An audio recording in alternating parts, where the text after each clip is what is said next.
જય શ્રી કૃષ્ણ બધાને, જય જલારામ. કેમ છો બધા? તો બસ જો સવારનો ટાઈમ છે અને હિયાની બેસ્ટ ફ્રેન્ડ આવી છે આંશુબેનને રમાડવા માટે. તો એ આંશુબેનને મારે 2 દિવસથી ફૂડ પોઈઝનિંગ થયું છે ને, તો એને ક્યાંય ગમતું નથી. તો અત્યારે મેં એને કાર્ટૂન સ્ટાર્ટ કરી દીધું છે અને એને કાર્ટૂન દેખાડતા હું એને દહીં ખવડાવું છું, કારણ કે તેને ડૉક્ટરે દહીં, છાશ, ORS, નાળિયેર પાણી એવું લિક્વિડ જ લેવાનું કીધું છે.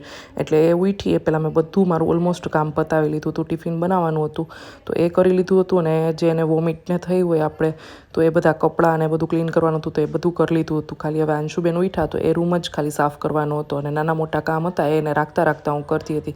આ લોકો બીમાર પડે એટલે ઉજાગરા પણ બહુ થાય, એટલે આપણને પણ એટલો થાક લાગે, પણ તોય આપણે એઝ એ મધર એવી જ પ્રાર્થના કરીએ કે ભગવાન એને બીમાર ન પાડતા તું અમને બીમાર પાડજે, સાચું કે નહીં?